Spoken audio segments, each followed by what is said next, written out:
What if the asset you've been dismissing as internet money is quietly being positioned as the backbone of global finance?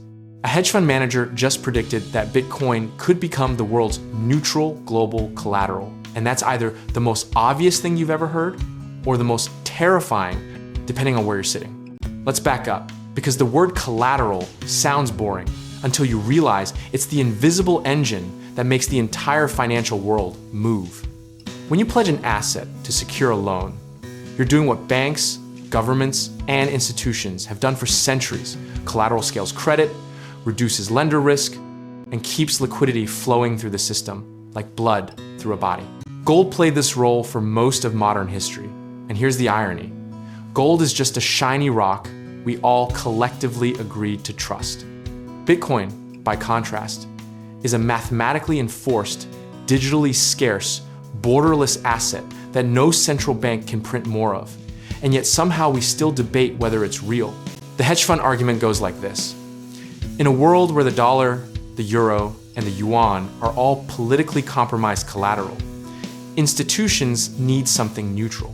Bitcoin sits outside every central bank's jurisdiction. It can't be seized by a single government with a phone call, and its supply is capped at 21 million coins forever. Think of it this way. If you're a lender in Singapore doing a deal with a borrower in Brazil, what collateral do you both trust equally? Not US, treasuries, not Chinese bonds, but something apolitical, portable, and verifiable in seconds anywhere on Earth. That's the gap Bitcoin is theoretically built to fill. Now, were we supposed to be here by now? There was a moment around 2021 when institutional adoption headlines were flying so fast you could barely keep up, and everyone assumed Bitcoin's legitimacy was inevitable within months. That momentum stalled. The bear market humbled the believers, and more than a few "this changes everything" tweets aged like warm milk. The psychological whiplash of watching Bitcoin drop 80%, not once, but multiple times, has broken conviction in people who understood the thesis perfectly. But here's what's interesting. Every single cycle, the floor has been higher, the institutional infrastructure has grown, and the dismissals have gotten slightly less confident. Historically, gold didn't become global collateral overnight either. It took decades of wars, monetary crises, and structural failures before the world formalized what everyone already intuitively accepted. We may be watching Bitcoin's version of that slow, unglamorous, deeply unsexy institutionalization happen in real time. And most people are too bored to notice. The misconception worth killing right now is that Bitcoin as collateral requires everyone to believe in Bitcoin ideologically. Institutions don't need to love an asset to borrow against it. They just need it to be liquid, verifiable, and outside counterparty risk, which Bitcoin already is for the most part. Another misconception, that volatility disqualifies Bitcoin from collateral status permanently. Gold was volatile too. Sovereign bonds have blown up, and mortgage-backed securities, famously trusted collateral, nearly destroyed the global economy in 2008.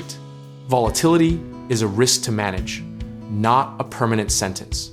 So what do you actually do with this information? You don't bet the house you size appropriately. You think in decades, not quarters, and you treat any position in Bitcoin as a long-duration asymmetric bet on a structural monetary shift that may or may not fully materialize in your lifetime. The lesson history keeps teaching us is that process beats prediction every single time. If Bitcoin does become neutral global collateral, the demand shock from institutions borrowing against it worldwide would be unlike anything the asset has ever experienced. We're talking about a use case that doesn't require retail enthusiasm at all.